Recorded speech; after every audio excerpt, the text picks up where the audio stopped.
Quando alguém desaparece, os seus familiares e amigos ficam com aquela sensação de angústia, se perguntando o que realmente teria acontecido e se a pessoa ainda está viva em algum lugar. Porém, muitas vezes, esses casos de desaparecimentos não são solucionados. E infelizmente a pessoa nunca mais é encontrada. Aqui é o Drake, e hoje no Abismo do Medo nós vamos acompanhar 2 casos de pessoas que desapareceram misteriosamente, e nunca mais elas foram vistas.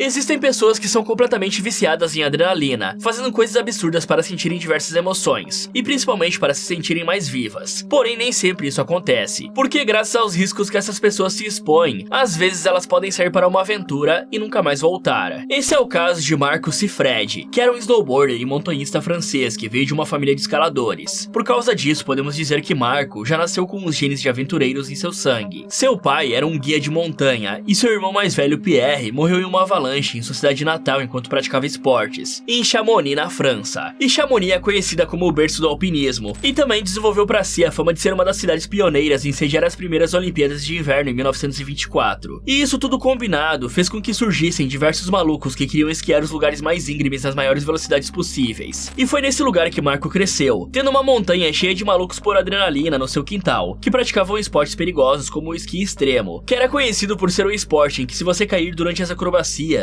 você morre, e ponto final. Por causa disso, quando era criança, Marco não precisava ver filmes ou revistas em quadrinhos para encontrar super-heróis, pois as montanhas traziam grandes esquiadores locais como o emblemático John Mark Boivin, que teve feitos incríveis dos mais variados tipos, e quase perdeu a sua vida diversas vezes no processo. Mas um dos caras que mais se destacava com certeza era Bruno Gouveia, que se tornou famoso em 1986 por saltar de um paraquedas de um helicóptero em direção a um cume que poderia facilmente perfurar o seu corpo inteiro. Em seguida, ele desceu de rapel aproximadamente 2/3 desse cume, onde se amarrou e fez curvas descendo uma galeria suspensa de 250 metros, e embaixo dela não tinha nada além de uma queda com quase 500 metros. O maluco ainda terminou saltando de um parapente de volta a Chamonix. E quando Gouveia faleceu, 2 jovens guias de montanha em Chamonix se tornaram seus herdeiros da coroa de snowboard extremo, iniciando as primeiras descidas das linhas mais doentias e perigosas do vale. Inspirado por esses feitos, Marco começou a percorrer algumas rotas íngremes em Chamonix. E para encerrar a temporada aos 17 anos de idade, e apenas um ano depois de aprender a andar de snowboard, o cara fez a primeira descida de snowboard do Chardonnay com seu amigo Felipe Forte. E digamos que esse amigo não ficou muito tempo do seu lado, já que ele morreu alguns anos depois em uma avalanche na área de esqui de Grand Montée em Chamonix. Mais tarde, em 2001, Marco mirou seus esforços em percorrer uma linha através do Horbec Color, uma rota muito mais íngreme e desafiadora que ficava no Monte Everest, pois ele nutria uma ambição de passar dessa rota. E foi mais ou menos nessa época que ele conheceu o Bryce, que o convenceu de que isso poderia ser feito. E esse cara desempenhou um papel fundamental em alimentar a ambição de Siffredi, que mais tarde seria a causadora de seu desaparecimento. Inicialmente, o plano do rapaz era descer pelo Horbec Color, que era a linha mais perigosa, longa e arriscada do monte, mas ele não conseguiu tentar durante sua primeira expedição ao Everest devido à falta de neve. Porém, isso não foi o suficiente para desmotivar o cara, que seguindo os conselhos de Bryce, decidiu descer o Monte Everest através do Norton Color, que apesar de ainda ser perigosa, era mais segura em comparação ao Hornbeam. Então ele iniciou a descida. Porém, durante o percurso, sua amarração quebrou no frio extremo da altitude. Felizmente, um dos Sherpas conseguiu consertar a amarração com arame, e esses Sherpas são um povo nativo do Nepal, conhecidos como os Guardiões da Montanha, e sendo responsáveis por guiar as pessoas que desejam chegar ao topo do Everest. E esse conserto permitiu que o rapaz conseguisse finalizar o percurso, se tornando a primeira pessoa a fazer isso com uma prancha de snowboard. E foi apenas uma questão de tempo antes que a notícia incrível se espalhasse para todos os cantos do universo do snowboard. Porém, Marco não ficou satisfeito com isso, e ainda queria tentar descer pela linha Hornbeam para se tornar uma lenda no mundo do esporte. Por isso, no ano seguinte, em agosto de 2002, Marco foi novamente até o Monte Everest para tentar de novo realizar o seu maior objetivo. E graças a um de seus conselheiros que analisou o tempo, a janela perfeita para realizar essa tarefa seria no dia 8 de setembro. E aí os Sherpas começaram a arrumar o equipamento para subir, e carregaram os suprimentos para o acampamento 1, subindo cada vez mais perto da zona da morte, que ficava acima de 8.000 metros. Só que mesmo aqui, a pouco mais de 6.000 metros de altura, Marco já estava sentindo dores de cabeça frequentes, já que nessa altitude, tudo, desde calçar as botas até tentar comer e dormir, se torna uma grande dor de cabeça. Só que daqui em diante, a única coisa a esperar é mais sofrimento. E como se não pudesse piorar, no dia seguinte, mais especificamente entre 28 e 31 de agosto, o clima no monte ficou muito ruim, e a equipe tem que lutar para subir com uma camada de neve que chegava até a cintura. Mas com muita luta, eles chegam no acampamento 2, que ficava a 7.500 metros. Em seguida, no dia 4 de setembro, seu guia avisa que a janela de tempo perfeita para descer o monte estava se aproximando, e Marco acha difícil controlar a emoção, Então eles começam a gravar, e o rapaz diz para a câmera o seguinte: o mais difícil está por vir, homenzinho, não fique tão feliz ainda. Em 6 de setembro, o avanço até o topo do monte começa, e Marco sai do acampamento 2 e chega a 7.900 metros, enquanto os Sherpas continuam à frente até 8.300 metros para estabelecer um acampamento no alto. E aqui Marco aproveita para fazer ligações para as pessoas mais próximas dele, e embora conte aos amigos sobre o seu verdadeiro progresso na escalada, o rapaz mente para sua família que ainda estava em zonas mais baixas, pois ele não queria causar mais sofrimento a eles contando a verdade, já que ele estava em um lugar onde a sua mente e seu corpo estavam se deteriorando rapidamente. No dia 7 de setembro, um dia antes da realização da sua maior façanha, Marco segue para o acampamento 3, que ficava a mais de 8.300 metros de altura, entrando oficialmente na zona da morte, onde o corpo humano não consegue mais se regenerar. Nesse ponto, a altitude estava cobrando seu preço, e Marco estava começando a se sentir exausto. Nesse momento, ele liga para o seu guia para saber a previsão do tempo, e o cara lhe avisa para não ficar até muito tarde. E de acordo com Jan Gizendemer, o vento vai aumentar à tarde, e o dia seguinte é incerto, você não terá muitas chances. Então, com todas essas ligações, a bateria do telefone acaba, e Marco fica isolado no topo do mundo, apenas com o desafio de completar sua descida vivo e voltar para casa. Finalmente, o dia 8 de setembro chega, e à 1h30 da manhã, a equipe deixou o acampamento 3, e os Sherpas começaram a tarefa inimaginável de abrir caminho pela neve que chegava até o peito, tudo isso acima de mais de 8.000 metros. Então, às 2h10 da tarde, depois de mais de 12 horas e meia na zona da morte, a equipe chega a 8.848 metros, o ponto mais alto da Terra. A subida levou 3 vezes mais tempo do que a primeira subida de Marco ao Everest na primavera de 2001, e só concluir essa escalada já é um grande feito. Para aqueles que não estão perto da morte, chegar ao cume da montanha mais alta do mundo é um momento de euforia inigualável. É a conquista de uma vida, a realização de um sonho magnífico. Mas para Marco, o sonho está apenas começando, e o cume não é nada mais do que um obstáculo. Nesse momento, nuvens começam a se formar abaixo deles, e os Sherpas ficam preocupados com as condições, já que Ian tinha avisado para não ficarem até muito tarde. Então eles pedem a Marco que não desça ainda. Mas como tudo em que ele trabalhou no último ano levou a isso, o cara se recusa a perder essa chance. Então, às 15 horas, Marco substitui seu tubo de oxigênio e coloca sua mochila que contém equipamentos de rapel e uma garrafa de 3 litros d'água. Mas considerando que Marco está prestes a fazer uma das descidas mais perigosas da história, a mochila definitivamente está com pouquíssimos recursos. Mas isso deveria ser o suficiente se tudo corresse conforme planejado. Nesse ponto, era nítido que a árdua caminhada até o topo tinha deixado Marco extremamente cansado e distraído para um alpinista do seu calibre, ao ponto de que seus parceiros Panuru e Purba Tashi insistissem que Marcos desistisse desse objetivo por enquanto. Tashi em particular notou uma diferença clara no comportamento de Marco na segunda viagem, e Tashi escalou o monte 21 vezes, então ele era um observador experiente com alpinistas. E apesar da insistência dos seus guias, Marco vestiu seu traje de snowboard amarelo, apertou suas amarras e partiu em direção ao corredor Hornbahn, desaparecendo na neblina para nunca mais ser visto. Mas a pergunta que não quer calar é o que aconteceu com o Marcos Sifred. Bom, até onde sabemos, ele desceu fazendo algumas curvas enquanto respirava com dificuldade, despedaçado pelos esforços que fez para chegar ao topo. Tudo isso depois de mais de 12 horas realizando a escalada mais exaustiva do mundo, e com as pernas queimando do esforço muscular. Enquanto isso, os Sherpas não perdem tempo em descer o monte, e quando eles estavam arrumando o equipamento do acampamento 3, eles olham para baixo no colo norte da montanha, a quase 1.300 metros abaixo deles, onde ficam chocados ao ver o que parece ser um homem se levantar e deslizar silenciosamente montanha abaixo, o que deixa os Sherpas confusos, pois eles sabiam que não tinha mais ninguém na montanha com eles.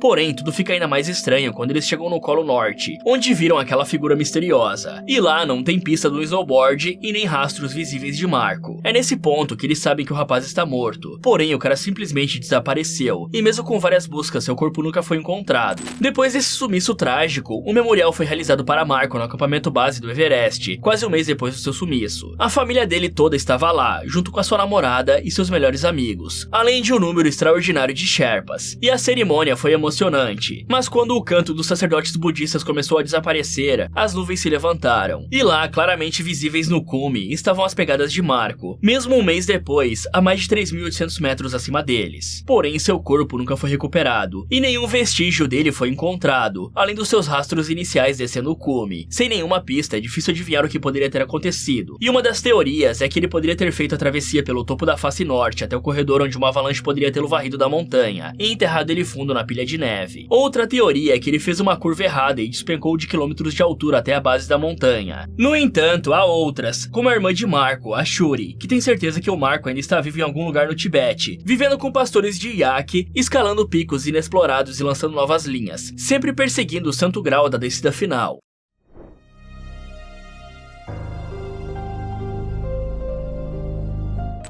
Esse caso é um dos desaparecimentos mais bizarros e misteriosos dos Estados Unidos, permanecendo sem solução até os dias de hoje. Leah Toby Roberts era uma jovem de 23 anos de idade, que nasceu em Durham, na Carolina do Norte, e cresceu numa família normal com seus 2 irmãos Kara e Heath. E sua vida toda foi uma grande jornada repleta de autodescoberta e tragédias. Mas infelizmente, ela teve seu fim com seu desaparecimento inesperado. A vida dessa garota foi lotada de problemas, porém o que mais se destaca é que ela perdeu ambos os pais quando ainda era muito jovem. Porém, os fatos divergem muito aqui. Algumas fontes dizem que o primeiro a morrer foi o pai, devido a uma doença pulmonar que ceifou a sua vida, quando a Leah tinha apenas 17 anos. Outras falam que foi a mãe que faleceu devido a um problema cardíaco quando a jovem estava fazendo uma viagem para a faculdade. E algumas chegam a falar que ambos morreram ao mesmo tempo em um acidente de carro. Porém, mesmo que seja difícil apurar os fatos, a parte importante aqui é que Leah sofreu muito na sua juventude, e isso contribuiu para transformar a garota em uma pessoa fechada e reservada, que raramente falava sobre seus sentimentos, e tinha poucos amigos. E como se não bastasse, alguns anos depois,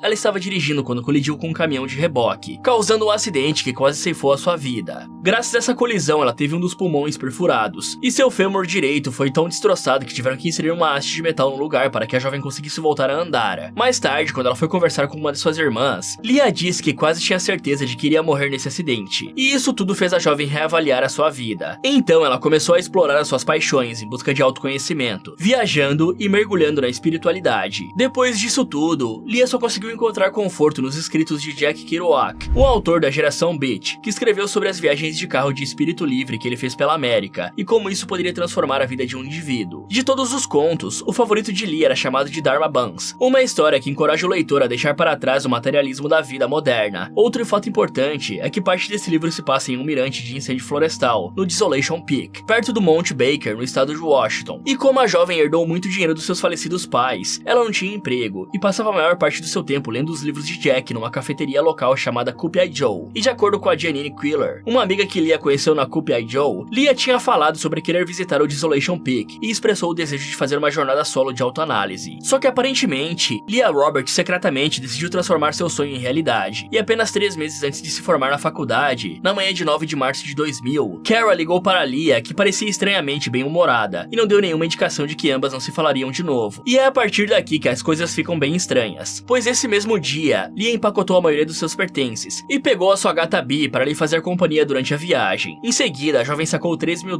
no banco, e partiu para o Desolation Peak, dirigindo seu Jeep Cherokee. No dia seguinte, sua colega de quarto Nicole Wicks percebeu que tinha algo de errado quando a sua amiga não apareceu para trabalhar de babá, mas achou que ela tinha apenas esquecido o compromisso. Só que quando 2 dias se passaram, a Nicole ainda não tinha nenhuma notícia de Leah, e sequer tinha visto ela entrando no quarto. Então a jovem começou a se preocupar, e ligou para Carol por volta do meio-dia do dia 12 de março. Juntas, ambas telefonaram para todos os amigos de Leah para tentar adquirir qualquer informação útil do paradeiro dela. Mas isso tudo foi em vão. Ninguém sabia onde essa garota tinha ido parar, e preocupada e buscando por respostas, Carol visitou o quarto da irmã na manhã de segunda-feira, no dia 13 de março. E lá ela descobriu que muitas de suas roupas e outros pertences estavam faltando, sugerindo que a sua irmã tinha feito as malas e ido embora por vontade própria, e provavelmente não era vítima de um crime. Sem se contentar com as respostas que já tinha, ela voltou no quarto de novo na terça-feira, e depois de procurar muito, Carol encontrou um bilhete deixado pela sua irmã que dizia o seguinte: "Eu não vou me finalizar, sou o oposto disso. Lembre-se disso, Jack." E junto da escrita estava um desenho do sorriso do gato de Cheshire, também conhecido como o gato da Alice no País das Maravilhas. E Carol acreditava que o desenho tinha a intenção de transmitir a sua intenção de desaparecer espontaneamente, e eventualmente reaparecer, assim como o gato de Cheshire, que vem e vai misteriosamente. Dentro desse papel tinha um bilhete endereçado para Nicole, que incluía dinheiro para cobrir um mês de despesas, levando Carol a acreditar que Leah planejava retornar em algumas semanas. E no bilhete Leah escreveu o seguinte: "Enquanto eu estiver fora, lembre-se, todos estão juntos em pensamento e orações, e o tempo passa rápido. Tenha fé em mim, em você, em todos." E antes da viagem, Leah tinha deixado uma procuração sobre as suas contas com a sua irmã Carol, que checou os extratos bancários dos últimos dias e descobriu que ela tinha passado a noite num hotel em Lebanon, no Tennessee, em 10 de março de 2000. Em seguida, ela seguiu para o oeste, onde usou seu cartão de débito para pagar a gasolina, chegando ao Oregon em apenas 3 dias e meio de viagem. E é aqui que a sua trilha de atividades parece ter terminado, pois o último registro de gasto foi em um posto em Brooks, Oregon, ao meio-dia e 57 do dia 13 de março de 2000. Com isso, a polícia foi até o local e encontraram as imagens das câmeras de segurança, mostrando ali a viva e bem, pagando o caixa antes de ir embora. Só que os fatos estranhos começam por aqui, já que quando a moça foi realizar o pagamento, ela ficava olhando para fora do posto várias vezes, mas como não haviam câmeras do lado de fora, o que a jovem estava olhando continua sendo um mistério. A preocupação de Carol só aumentou quando sua irmã não ligou ligou pra ela nem no dia do aniversário. Só que a sua ansiedade só foi respondida com mais tragédia, quando no dia 18 de março de 2000, um casal que corria pelo Canyon Creek Road avistaram várias roupas jogadas pela estrada, e seguindo o rastro de pertences, ambos avistaram um Jeep Cherokee totalmente destruído no fundo de uma ravina, e por isso chamaram a polícia. E os oficiais identificaram que o carro pertencia a Leah Roberts, que infelizmente não estava no local do acidente. O mais triste nessa história toda, galera, é que o Canyon Creek Road ficava a apenas 160 km de Desolation Peak, ou seja, antes do acidente a garota estava muito perto de realizar um dos seus maiores sonhos. Mas também é a partir desse acidente que a história toma um rumo muito misterioso e macabro. Isso porque, com base no caminho que o carro tinha feito através das árvores, e levando em conta a extensão dos danos do veículo, os investigadores determinaram que o Jeep estava viajando a quase 64 km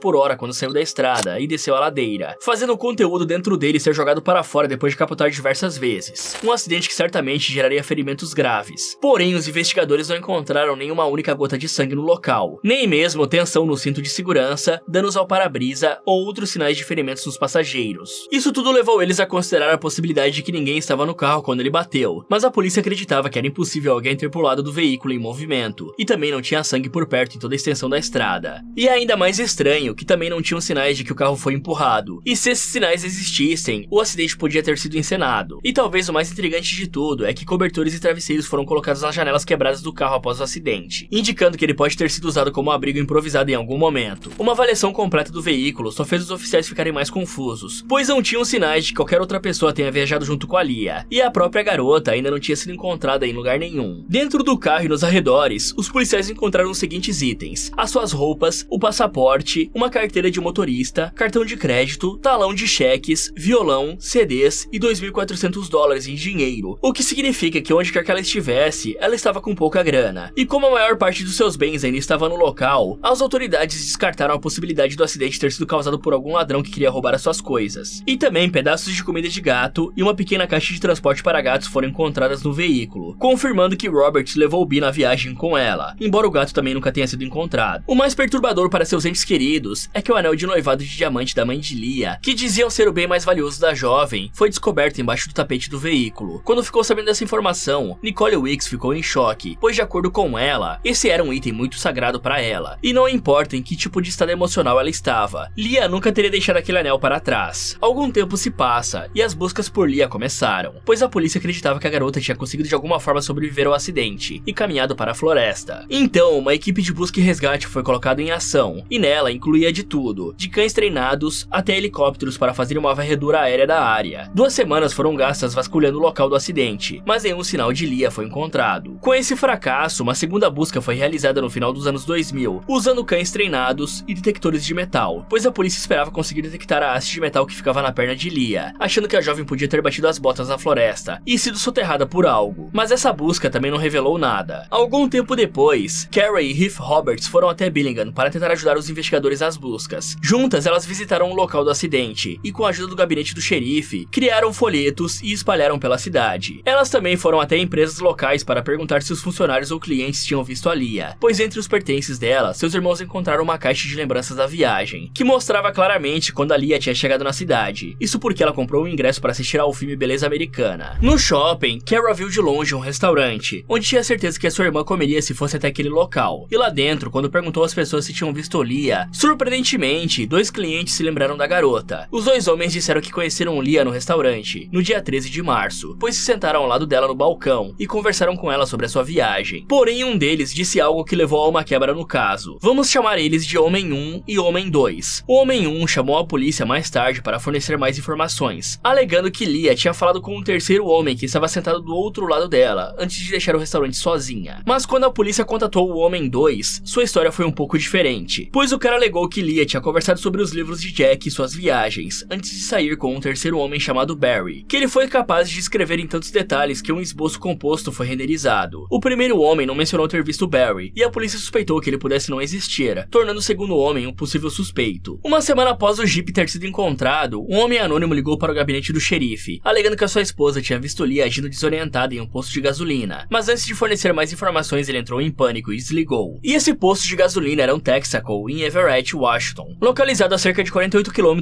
ao norte de Seattle e quase 100 km ao sul de Bellingham. A polícia não ouviu falar do autor dessa chamada desde então, mas eles realmente levaram a dica a sério. De acordo com Kara, tanto os familiares quanto a polícia polícia consideraram a possibilidade de que Lia sobreviveu ao acidente de carro, mas sofreu um ferimento grave na cabeça, que resultou em uma amnésia. Só que ninguém com a descrição de Lia foi encontrado em hospitais próximos. E essa é uma das teorias mais aceitas, pois é possível que a Lia estava extremamente confusa, tenha saído do local do acidente e pegado carona, onde ela foi vítima de crime ou foi transportada para longe da cena sem saber quem ela era. E à medida que o caso de Lia esfriava, Karen insistiu que a polícia ficasse com o seu carro e pertences, na esperança de que contivesse evidências adicionais, ou que os avanços tecnológicos algum dia pudessem resultar em encontrar mais pistas do caso. E por incrível que pareça, isso valeu a pena, pois uma nova equipe de detetives foi designada para o caso, quando o detetive original se aposentou. E ao revisar as evidências, ele descobriu que o carro não havia sido totalmente processado, e que o capô nunca tinha sido aberto. E ao examinar o motor do Jeep em 2007, eles descobriram sinais de adulteração. A tampa do relé de partida tinha sido removida, o que permitiria que uma pessoa do lado de fora do veículo conseguisse pressionar o relé e acelerasse o carro sem um motorista, desde que tivesse a chave na ignição. Só que essa alteração só poderia ser feita por alguém que tivesse conhecimento avançado de mecânica, o que levou a polícia de volta ao segundo homem do restaurante, que por acaso era um mecânico com experiência militar. Impressões digitais tinham sido encontradas na parte inferior do capô, permitindo que a polícia trouxesse o homem para coletar as suas digitais e fazer um teste de DNA. Mas em 2008, a polícia determinou que as suas impressões digitais não correspondiam às encontradas no carro, levando a investigação de volta a estaca zero. E os investigadores originais que tinham testado o veículo e todos os pertences de Lia procuraram pela presença de cabelo, fibras e sangue, mas com o avanço recente das tecnologias forenses, uma nova equipe de detetives esperava descobrir vestígios de DNA. Então, novas análises foram feitas em 2010, revelando o DNA masculino descoberto em uma das peças de roupa recuperada do carro de Lia, fazendo os policiais acreditarem que ela realmente foi vítima de um crime. Na última atualização do caso, em 2011, a polícia ainda estava esperando correspondências, mas nenhuma outra atualização foi emitida desde então, e nenhuma prisão foi feita no caso. Nunca mais se ouviu falar de Lia, e seu desaparecimento continua sendo um completo mistério até os dias de hoje. Fala galera, o que vocês acham que aconteceu com a Lia? Será que ela está viva até os dias de hoje sem saber quem é por conta da perda de memória? Ou alguma pessoa amada deu um fim à sua vida? E será que Marco ainda continua vivo? Me digam as suas teorias desses dois casos nos comentários. Muito obrigado por assistir e até o próximo.